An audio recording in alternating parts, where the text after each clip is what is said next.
This lecture is going to be about government regulation. It all started during the 1800s when the progressive movement began.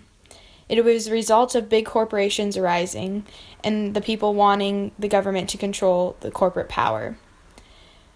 The middle class kept pushing for the government to reform political, economic, and social systems of the American society.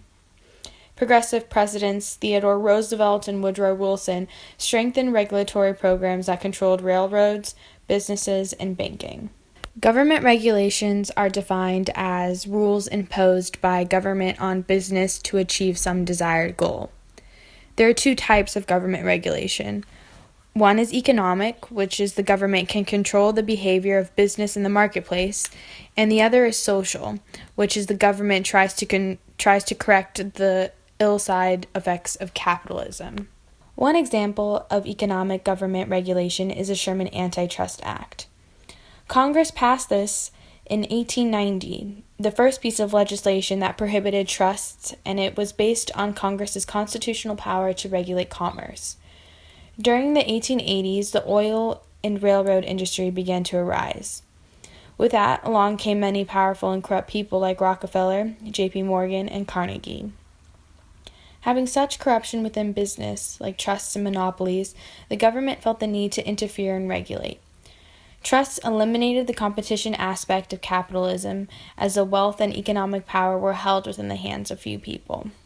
Another example of economic government regulation is the Glass-Steagall Act, which prohibits commercial banks from interfering and engaging with investment businesses. This set up the Federal Deposit Insurance Corporation. This was an emergency response to the thousands of failed banks that had happened during the Great Depression. An example of social government regulation is the New York State Tenement Housing Act, which was passed in 1901 and prohibited the construction of poorly ventilated and dark buildings in the state of New York. One of the first pieces of legislation that regulated housing. During the Industrial Revolution, the way of living was very difficult for the working class. Most lived in tenements, which refers to multiple family dwellings. These were often cramped and crowded, not cleaned, and filled with disease. In order to fix this problem, the government stepped in and regulated the housing in New York.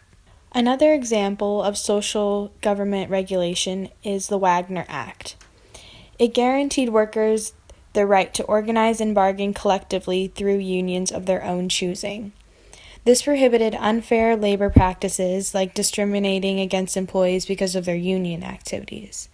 This was enacted as a result of the bad relationship between organized labor and management. History of government regulation of business.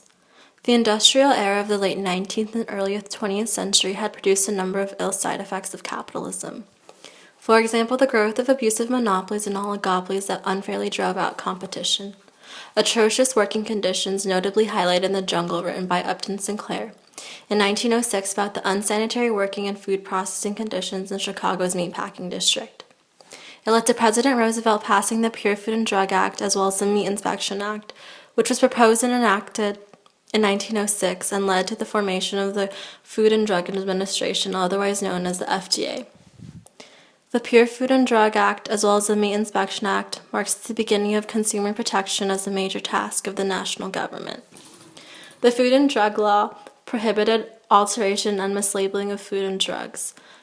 It was during the time of the progressives and the muckrakers and when people wanted the federal government to be more involved in social and business matters. Unsafe and unhealthy products were highlighted in books and articles such as Silent Spring and Unsafe at Any Speed. Silent Spring, written in 1962 by Rachel Carson, about the pesticide DDT, emphasized how bad that pesticide was bad for the environment, especially for the birds. Silent Spring angered many chemical companies, but overall it reduced pesticide policy, which banned DDT nationwide and helped to create the U.S. Environmental Protection Agency. Unsafe at Any Speed, written in 1965 by Ralph Nader, talked about Detroit car manufacturers not wanting to spend money on safety features. For example, Nader pointed out how their resistance towards seatbelts and how some cars seem to be more accident-prone than others, emphasized and accused General Motors of creating unsafe automobiles. Business bribery of politicians. otherwise known as robber barons. Robber barons refers to the industrialists or the big business owners who gained huge profits by paying their employees extremely low wages. They drove out their competitors by selling products cheaper than it cost to produce them. Then when they controlled the market, they hiked prices high above the original price. Growth of such abusive practices by monopolies led to an antitrust policy. Such policy did not necessarily mean that all monopolies were bad. The policy was merely meant to regulate or break up the abusive ones and restore competition. Examples of antitrust policy include the Sherman Antitrust Act of 1980, which was the first measure done by Congress to prohibit trust. It declared every contract, combination, or conspiracy in restraint of interstate and foreign trade illegal and was authorized by the federal government. The Clayton Antitrust Act of 1914 was an amendment to supplement and clarify the Sherman Antitrust Act.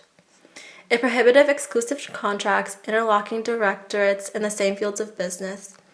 It also excluded labor unions and restricted the use of injunction against labor. The Clayton Antitrust Act of 1914 legalized picketing, boycott, and striking peacefully. It was made under the Wilson administration. It also created the FTC and it strengthened the antitrust policy. It was also enforced by the FTC and the Department of Justice. And the Federal Trade Commission Act of 1914. It created the Federal Trade Commission and authorized it to prevent unfair methods of competition. Development of other regulatory commissions. The FCC, otherwise known as the Federal Communications Commission, regulates what can be viewed on television and radio, censoring all things. For example, Janet Jackson's Super Bowl performance. The TV station CBS got fined by the FCC every time her performance got shown anywhere. And also the SEC, otherwise known as the Securities and Exchange Commission, was made by Congress for the government to protect investors, regulate markets, and monitor corporate takeovers in the U.S. It was made for promoting full public disclosure and to protect the public from fraud within the security markets. Interstate commerce through mail or internet must be registered with the SEC. And an example is purchasing 5% or more of company equity requires the person to report to the SEC in less than 10 days of the purchase because of the fear of takeover. Developments in recent years. The FTC and the Antitrust Division, or Bureau of Competition, were intentionally understaffed by Reagan and Bush to discourage excessive antitrust activity. The FTC, or Federal Trade Commission, prevents business practices that are unfair to the consumer without getting in the way of legitimate business.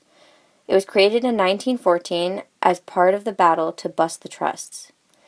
The Antitrust Division was made in 1933 and is responsible for enforcing antitrust laws.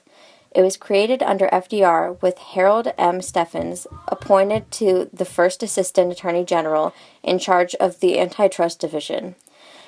The FTC and the Antitrust Division work together to regularly guide business.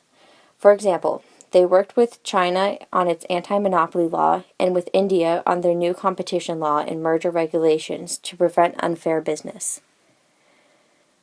Corporate mergers have exploded in recent years with little response from the federal government.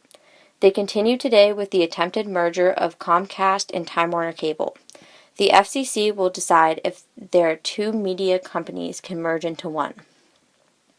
In a merger, the less important company loses its identity, and the surviving corporation gets all the rights, privileges, and liabilities. The FCC will deal with this matter because the merge of Comcast and Time Warner Cable is a merge between two media companies, and the FCC, or the Federal Communications Commission, is the primary authority in communications law, regulation, and technological advancements. Examples of corporate mergers in recent years is the Sirius Satellite Radio and XM Satellite Radio, where the FCC got involved, and XM Satellite Radio merged into Sirius Satellite Radio and lost its name and rights. Business states that with such strong foreign competition, it needs to consolidate in order to be competitive. U.S. companies and foreign companies need to unify in order to be competitive. They need to have similarities to be on the same level so there can be competition. The U.S. economy is weak related to other foreign competitors, so the U.S. needs to unite with foreign businesses to even stand a chance in the global economy. TARP, or Temporary Assets Relief Program, was made under Obama, and the federal government has purchased troubled assets, or bad loans, from financial institutions. In exchange, the government has received shares from stocks from the financial institution. Although it's controversial, this looks like a slight moneymaker for the federal government. TARP was created by the U.S. Treasury in the Emergency Economic Stabilization Act of 2008, with the intention to stabilize the country's financial system, restore the economy and its growth, and to prevent foreclosures from the 2008 financial crisis by purchasing troubled companies. In December 2013, the TARP program got wrapped up. It earned more than $11 billion for taxpayers and saved jobs, auto industry, banks, and prevented foreclosures.